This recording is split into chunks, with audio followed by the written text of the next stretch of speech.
for some reason, which I have not found out, don't know, but there's usually somebody holding onto his tail as well, right? So you got this dude holding on the tail, and you got the people underneath praising and worshiping the bull, right? So what I'd like to point out here is that, well, Moses went up on the mountain, as you know, and it was gone 40 days and 40 nights, and they kind of start worrying about, well, what's going on? And essentially they fell back on that religion, some of them fell back on that religion that they were more familiar with, okay? And we'll talk about it here in just a second as well, but this is a picture taken by Ron Wyatt, and another thing that he discovered, right, of an altar near the foot of the mountain of Mount Sinai. This is taken from the mount, okay? And you can barely see it there, but there's a fence around it. After he was released from jail and got back home and started making public some of the things that he had found there and talking about them, the Saudis went and fenced this whole thing off. They made it off limits to everybody in the whole world, okay? And it became a little bit of a controversy. Interestingly, in recent years, they have actually opened it up to tourism. You can't go inside the fence, but you can go up to the fence and kind of look at this stuff. And I'm going to show you here in a second why Wyatt and others believe this is the altar that was built for the golden calf. The folks would go up to the fence with their telephoto lens and shoot through the fence and take pictures and junk like that, right? So today, it's supposedly open to the public. I surmise that the Saudis figured out there's a little money to be made in this tourism thing. So they've opened some things up for tourism. But they don't want anything coming out of this that would in any way legitimize the nation of Israel, right?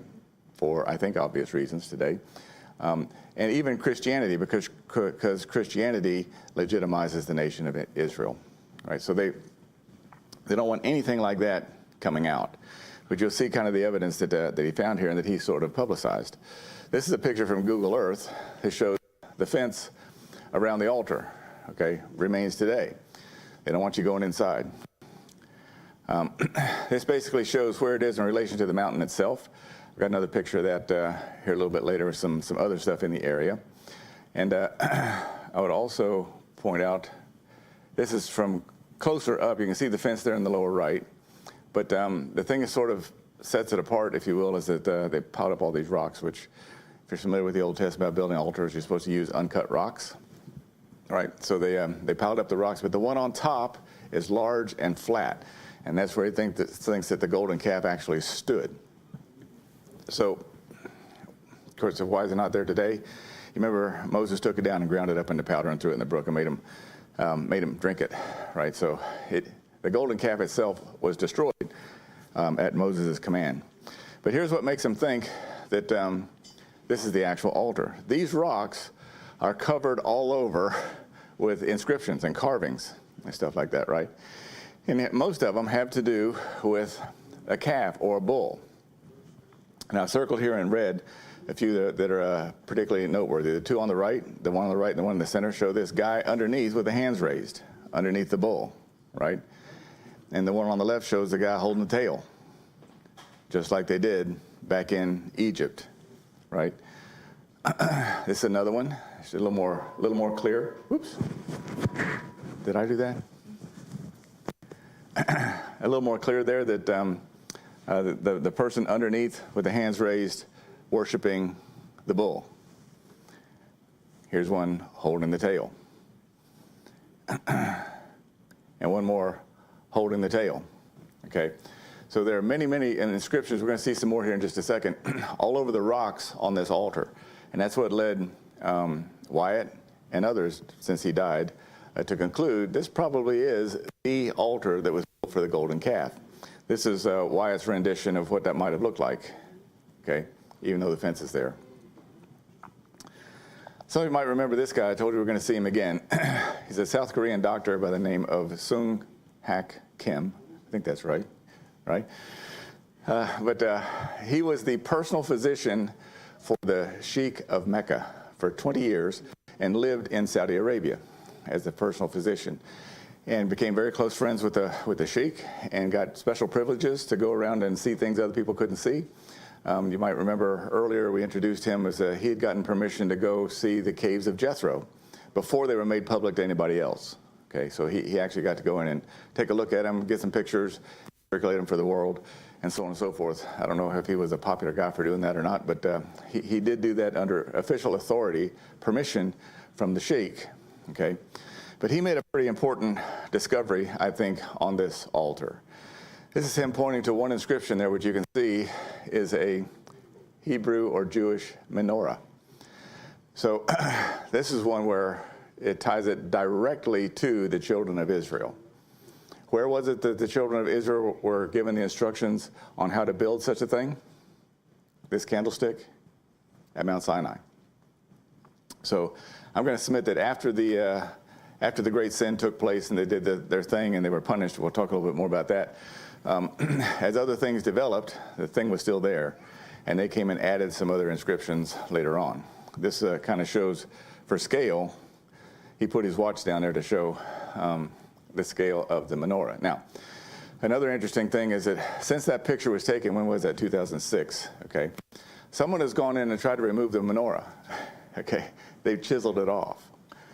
So it shows the sensitivity, if you will, of the Saudis or whomever, I'll just say Muslims in general, of doing anything that legitimizes Israel. They don't mind having the inscriptions of the bull worship.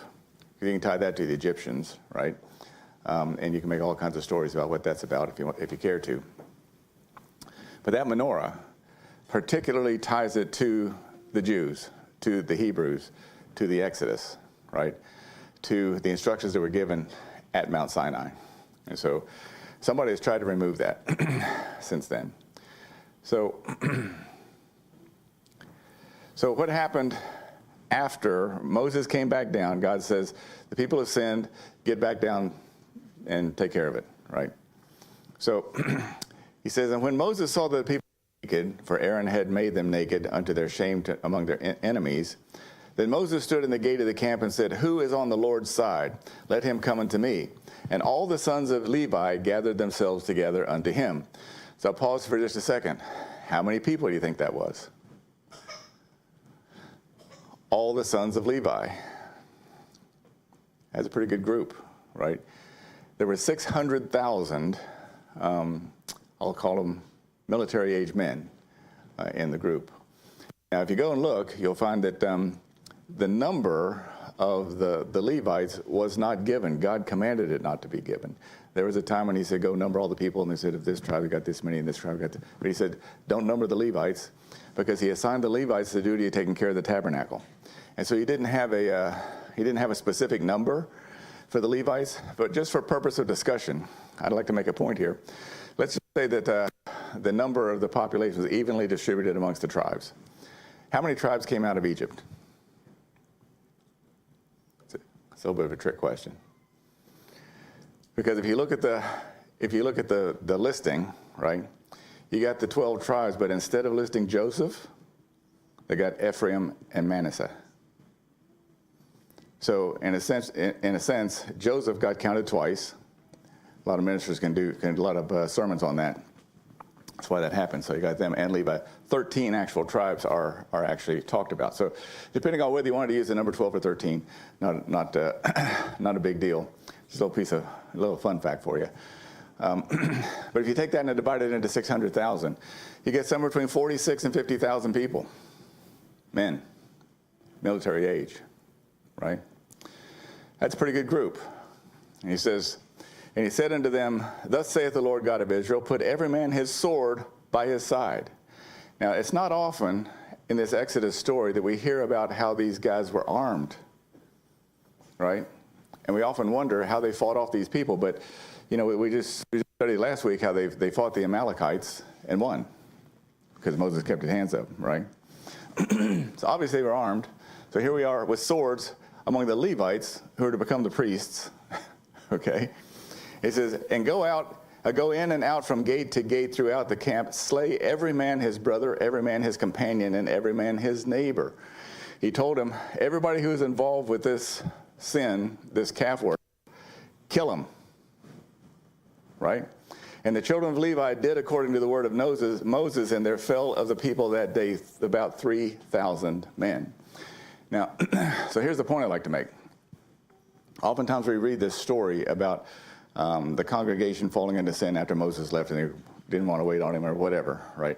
And we kind of come away with the impression that the entire congregation sinned. We had over 2 million people in this congregation. 3,000 died. Okay? So I'd say 3,000 men. And I'm going to suggest that they probably killed the women too who were involved with it because they were celebrating the sexual promiscuity and the whole thing. Right? So how many people actually died after this? You can pick a number if you like. But let's say if with every man there was associated a woman, that's 6,000. And it might have been more. So somewhere between, let's say, 6,000 and 10,000 people. But even that is a pretty small percentage of the overall congregation. So the overall congregation writ large did not really commit this sin. What were the rest of them doing? We don't know. But they didn't get killed for it. Okay? And so those that got killed amounted to about 0.5% of the congregation. All right? And so here's another inscription on the altar that sometime later, apparently, this depicts an worshiper, hands raised, pierced with a sword. Right? So Moses ordered everybody who was involved with this to be killed. And somebody came along later and documented it, is what they're suggesting here, right? So here's another little piece of evidence, fun fact if you like, but it kind of makes you scratch your head. That not far from this place is a massive graveyard. It has thousands of graves in it, they assume are graves, because they have these standing stone markers all over this territory out here, right? The overall area is about the size of 21 football fields and has thousands and thousands of grave markers in it. The interesting thing is that there's no record, no historical record, that there was ever any significant population that lived in that area, like a town or a city or anything like that, unless you count this story of the Exodus, right? So if you got, pick a number, 6,000 to 10,000 people who died, what did they do with them? Well, this is about four miles from the altar. There's the map there. You got Mount Sinai. You got where the Golden Calf altar is, and then you see the little wadi goes down to the right there. It's where this graveyard is, about 4 miles away. So I think that's suggestive of some pretty good evidence that something happened there, right? This wasn't just a normal settlement, town, city, or something that had this massive graveyard out there. There was some sort of a mass death that happened. So if we move on from the golden calf worship, I'm sorry Brother Francis wasn't here, but I did that to try to answer his question. I'll try to get back to him on that. But I'm going to back up just a little bit. I took the golden calf thing and put it first to make sure I got that covered in this lesson. But back up just a little bit. When they first got there, right? God said, and be ready against the third day, for the third day the Lord will come down in the sight of all the people upon Mount Sinai, which he did. Remember, they got kind of scared, said, we don't want this guy to talk to us. Moses, you go up and talk to him. Come tell us what he says, and we'll do what he says, right? But God said, thou shalt set bounds unto the people round about, saying, take heed to yourselves that ye go not up into the mount, or touch the border of it. Whosoever toucheth the mount shall surely be put to death. There shall not a hand touch it, but he shall surely be stoned or shot through.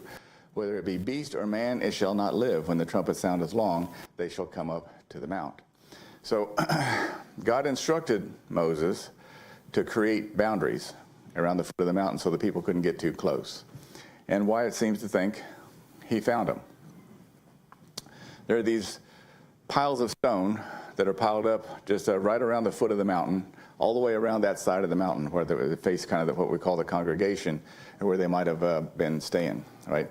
It says God told Moses to set up boundary markers around Mount Sinai so they did not approach too close and be killed, and they're still there, according to Mr. Wyatt. So another little piece of evidence.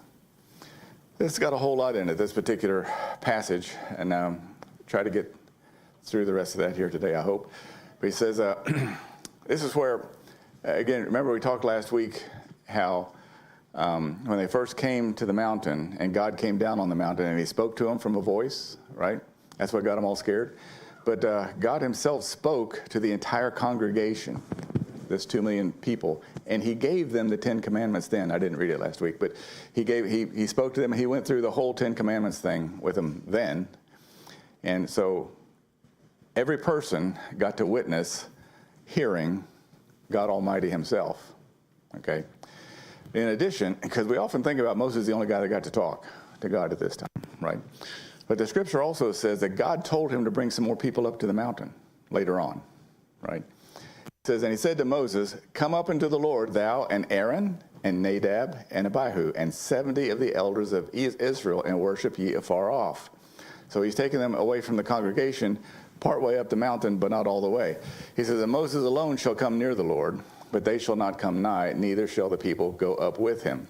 And Moses came and told the people all the words of the Lord and all the judgments, and all the people answered with one voice and said, all the words which the Lord hath said we will do. So Moses has gone up and he's gotten the law. He comes down and he builds an altar.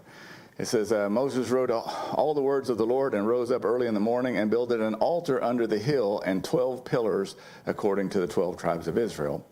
And he sent young men and children of the children of Israel, each which offered burnt offerings and sacrificed peace offerings of oxen unto the Lord. So he comes down, he built an altar, he does this burnt offering thing. And then he takes these guys up the mountain. It says, then went up Moses and Aaron and Nadab, Abihu, and the 70 elders of Israel. And they saw the God of Israel. They saw the God of Israel with their peepers. So we got 74 people here who actually got to see God. Moses wasn't the only one. Moses had kind of a special deal going on there. But he wasn't the only one that got to witness the Lord God Almighty. He says, and there were under his feet, as it were, a paved work of sapphire stone, and as it were, the body of heaven in his cleanness. And upon the nobles of the children of Israel he laid not his hand. Also they saw God, and did eat and drink. And the Lord said unto Moses, come up to me in the mount, and be there, and I will give thee tables of stone, and the law and commandments which I have written, that thou mayest teach them. Again, the role of the prophet, right? God has given him the word. He's supposed to go teach the people. He says, and Moses rose up, and the minister Joshua, and Moses went up into the mount of God. And he said unto the elders, tarry ye here for us until we come again unto you. And behold, Aaron and Hur are with you. If any man have any matters to do, let him come to them. So they went partway up the mountain, and they stayed there. The 70 kind of stayed there for a little while. Moses went and did his business and came back. So let's see if we can walk through some of this stuff. It turns out Wyatt also found this thing, which he proposes is a corral with an altar on it for sacrificing large numbers of animals. This is a view from up on the mountain. This is kind of where it exists from the mountain. You see it's kind of at the foot of the mountain there. This speaking platform I haven't covered in here, but it's basically a place on the edge of the mountain where they think Moses could have gotten elevated to talk to the people. And if you remember, you might wonder, well, how does he talk without a sound system to 2 million people? You remember that? Well, the way that was typically done, and this wasn't just Moses, this way it was done, big crowds back then, is that you'd have these relay people stationed all throughout the crowd, right? So there might have been, pick a number, half a dozen. They're within earshot of him. And he would say, today is Sunday, we'll go to church, right? And so those people would repeat what he said to another set of relayers behind them, to another set, to another set, to another set, until it got all the way to the back, right? So it took a little while to get a message out probably, but that's kind of the way it was done. So they think this is a platform from which Moses could have spoken to the whole congregation, because they were all gathered down below him, down there. And so this altar is down there on the left, where it says altar of Moses. This is a little closer view, and there's kind of these walls of stone built up, I don't know, maybe up to the thigh or something like that, where they think they would have, the chevron-shaped thing is where they would have kept the animals, because anybody done any animal slaughter for home? So I was raised on the farm, and we raised all of our own meat and vegetables, and we slaughter all of our own meat, cattle and hogs and chickens and so on and so forth. And when you're slaughtering more than one, you don't want the ones who are waiting in line to see what's going on. Okay, they get a little hard to deal with sometimes, right? So this is built so that they don't necessarily see what's going on at the altar. This is a sketch that kind of shows it a little more clearly. So you got animals lined up in the little chevron thing. You got some guards there to keep them back, right? And the slaying on the altar is going on there at the bottom left. And then they put him on the fire. Okay. If you notice, though, there towards the top, those 12 little circles in the squares, that's representing the 12 pillars that Moses said he stood up to commemorate the 12 tribes. Okay. There's a lot of discussion, controversy, if you will, about what those are and where they are. We'll get to that in a second. This, however, is a flat plateau. I need to back up just a second. Oh, here it is. If you notice there where it says we got the speaking platform, just to the right of that, over that little ridge, is this flat area. It's kind of a plateau. And that's where they're proposing that the 70 stayed waiting for Moses. So he brings them up to here. He says, Terry, you here? I'm going to go up and finish the business, and I'll come back, right? And he thinks that's where they stayed. It's about the only place that would accommodate that many people trying to climb up this mountain, because it's kind of steep. So these are some the 12 pillars. This is something that Wyatt found, and he kind of declared that they should be these pillars. And so they're obviously carved stone, and these things were once stacked on top of one another to make a pillar, right? Others have kind of challenged that statement, which I'll show you here in a second. But here's some more pictures of them, and this is one of a member of Wyatt's team that he felt like these were carved, and in fact they can show where they came from. There's a granite quarry up on the side of the mountain. And so they're saying, some would say, well, they came from that quarry over there, and it is some unfinished project that nobody finished and it got abandoned. Okay. It could also be they were stacked on top of one another to make 12 pillars, and they've been knocked down since then for whatever reason. Okay. But one thing they talk about is this word here. When the Bible talks about 12 pillars, the actual Hebrew word is masabah, right, which basically just means standing stone. It doesn't mean it has to be carved or built, or it can be a standing stone.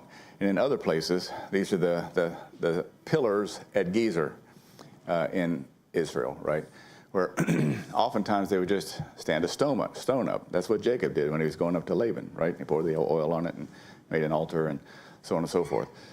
And I've often wondered, it's just me talking, that whoever stood those rocks up, those were manly men.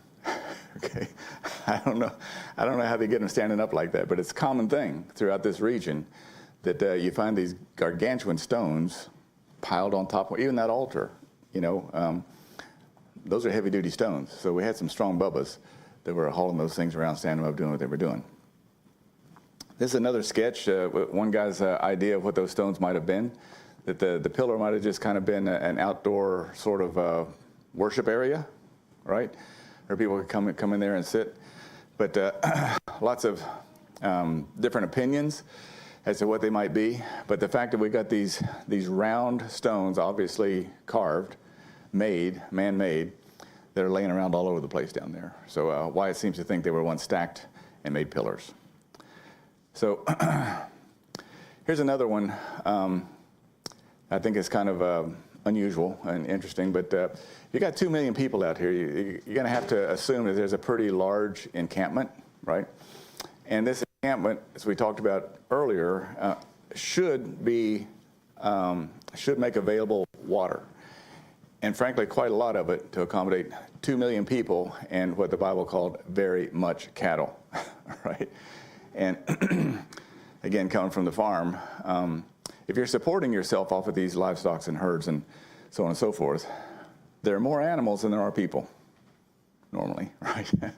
Because, well, you can eat part of them, right? And they're supposed to keep producing so you can keep eating. So Point is that if there were 2 million people, I'm going to guess there was probably more than 2 million animals, right? And they got to have water too. So kind of an interesting thing that Dr. Glenn Fritz, who we've met before, talks about, is there is a depression in this area here that was formerly an old lake bed. And so he's pointing to, that's his hand and his pencil there, pointing to this embankment that goes around there. You see this depression in the ground. You can also see a fence that runs right through the middle of it. This is, again, where when Ron Wyatt made his findings public, they came in and tried to fence this whole thing off so that nobody could come in there and scratch around. In fact, people got arrested for trying to do that from time to time. But where the red arrows are up there, I think helps the argument that this was, in fact, a lake bed that people were using for water. These are what are called, you know what a seep well is?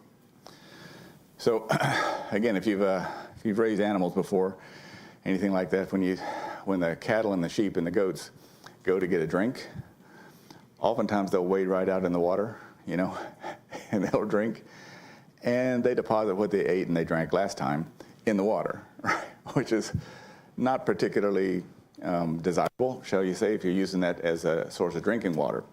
And so oftentimes they would build these things called seep wells, where you dig this hole next to the edge of the lake or the body of water, and you dig it down steep enough or deep enough so that the water seeps through the ground into this hole, and it will eventually rise to the same level as the water level in the lake, right? But the business of it seeping through that dirt and rock and gravel, whatever, to get to the hole is basically a purification system. It's a filter.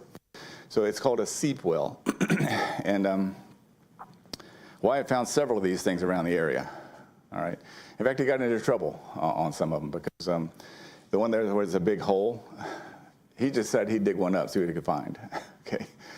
And so the archaeologists of the world have criticized him heavily for that that's basically anathema when it comes to scientific research, that he's just in there digging around trying to see what he can find, because he's digging with a pick and shovel, right?